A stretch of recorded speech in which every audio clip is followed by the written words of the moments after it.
In the most scripted of presidential settings, a primetime televised address to the nation, President Trump decided to ad-lib, and his errors triggered a market meltdown, panicked travelers overseas and crystallized for his critics just how dangerously he has fumbled his management of the coronavirus. Even Trump, a man practically allergic to admitting mistakes, knew he'd screwed up by declaring Wednesday night that his ban on travel from Europe would include cargo and trade, and acknowledged as much to aides in the Oval Office as soon as he'd finished speaking, according to one senior administration official and a second person, both with knowledge of the episode. Jared Kushner, his son-in-law and senior advisor who has seized control over some aspects of the government's coronavirus response, reassured Trump that aides would correct his misstatement, four administration officials said, and they scrambled to do just that. The president also told staffers to make sure other countries did not believe trade would be affected, and even sent a clean-up tweet of his own. "The restriction stops people, not goods," he wrote. Other administration officials rushed to alert the public that U.S. citizens would be exempt from the travel ban, after scores of Americans, upon digesting Trump's speech, phoned government offices and raced to airports in Europe out of concern that they would not be able to fly home. Trump's 10-minute Oval Office address Wednesday night reflected not only his handling of the coronavirus crisis but, in some ways, much of his presidency. It was riddled with errors, nationalist and xenophobic in tone, limited in its empathy, and boastful of both his own decisions and the supremacy of the nation he leads. What you need to know about coronavirus. Futures for the Dow Jones Industrial Average fell in real time with virtually each word Trump uttered, signaling a lack of confidence among investors that he had control of the crisis and previewing another bloodbath once the markets opened Thursday morning. Trump, who believed that by giving the speech he would appear in command and that his remarks would reassure financial markets and the country, was in an unusually foul mood and sounded at times apoplectic on Thursday as he watched stocks tumble and digested widespread criticism of his speech, according to a former senior administration official briefed on his private conversations. This official, like many others interviewed for this story, spoke on the condition of anonymity to share sensitive information or make candid assessments. Ben Rhodes, a senior White House aide who helped former President Barack Obama script and manage his responses to numerous crises, predicted that Wednesday night's address will stand as the moment people associate with the fact that Donald Trump failed the biggest test of his presidency. "I think we'll look back on this as a defining moment of the Trump presidency because it speaks to larger concerns that people already had about Trump, that he can't tell the truth, that he doesn't value expertise, that he doesn't take the presidency seriously enough," Rhodes said. As often is the case after Trump gives a major speech, his Republican allies offered a chorus of praise on television and social media for his fantastic speech, and decisive actions, and unique strength. Besieged Trump announces Europe travel ban in effort to stem coronavirus pandemic. Inside the White House, however, aides and advisers privately acknowledged that Trump failed to accomplish the primary goal of his speech, reassuring the nation, and described it as disappointing and far from his best performance. Trump's speech contained at least 2 errors and a significant omission. He said the travel ban would apply to cargo. It did not. He said health insurance companies would waive patients' co-payments for coronavirus testing and treatment. Industry officials later clarified that they would waive payments for testing only. And he did not fully explain the details of his travel restrictions, leaving out the fact that U.S. citizens would be exempt. The president's remarks were devoid of much substantive information on other matters. Trump provided no update for citizens on the spread of the virus, nor on the availability and results of testing. Public health experts have said testing citizens for the coronavirus is essential for identifying new cases and limiting its spread, but the nation has experienced a chronic shortage of test kits after weeks of missteps by the government.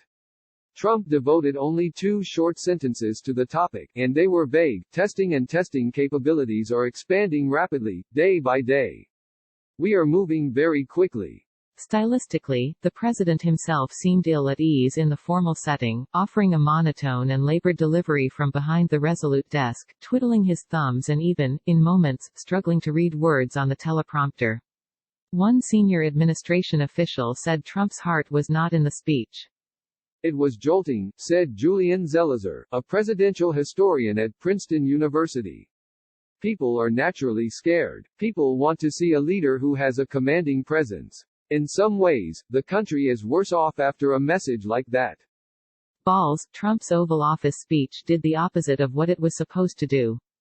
The speech itself was rushed. After weeks of playing down the coronavirus's threat to the United States, Trump was reluctant to appreciate the full scope of the crisis on his hands. But with the markets in free fall, he decided early Wednesday that he wanted to give the televised speech that night, administration officials said. This startled some of his aides and set off a frantic scramble to arrange airtime on television networks, iron out logistics for his delivery and prepare a draft of what he would say, the officials said. This was a real missed opportunity to not just have a couple of sentences in there about how other people need to put partisanship aside and come together, but to really show it, the former senior administration official said, noting that Trump could have sought to rise above the politics of the moment to convey a sense of unity and common purpose. The speech almost writes itself in a way, this person added. It can be kind of formulaic.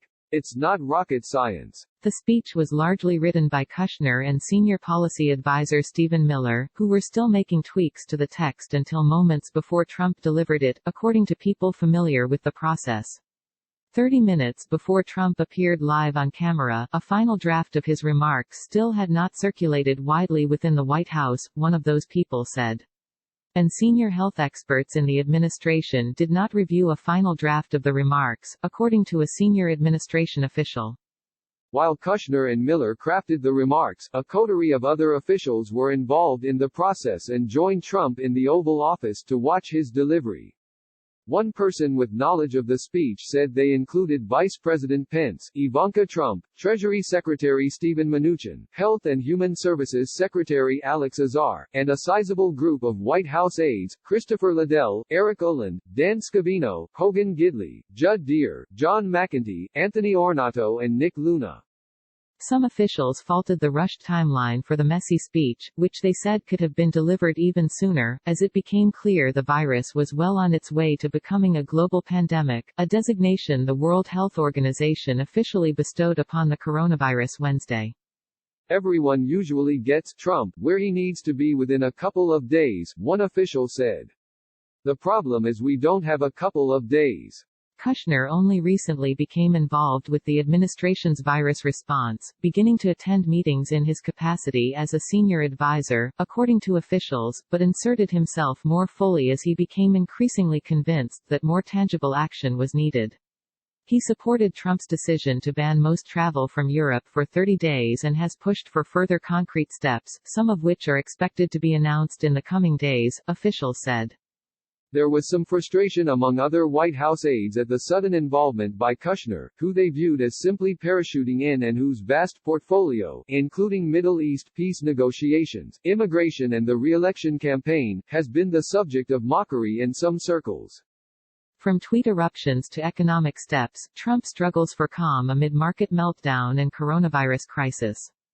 The travel ban has been criticized by some experts for being largely ineffectual at this point considering the virus already has spread throughout the United States, as well as the fact that Trump exempted the United Kingdom, meaning anyone trying to fly to America from Europe could simply get to London first. Tom Bossert, Trump's former Homeland Security advisor, was sharply critical of the measure, saying it would have been helpful earlier but now the key focus should be on community mitigation, such as closing schools or quarantining sick individuals. There's little value to European travel restrictions, Bossert tweeted Thursday morning. Poor use of time and energy. On NBC's Today show Thursday morning, host Savannah Guthrie read Pence, who is overseeing the administration's coronavirus response, a snippet of a Trump tweet in which the president accused the fake news media and their partner, the Democrat Party, of trying to inflame the coronavirus situation. There's been some irresponsible rhetoric, the vice president told Guthrie, before going on to praise Trump for his concern for the health and well-being of the American public. It was initially unclear if Pence was perhaps criticizing his boss for the president's own irresponsible rhetoric. But when asked, an aide to the vice president quickly insisted that he was not.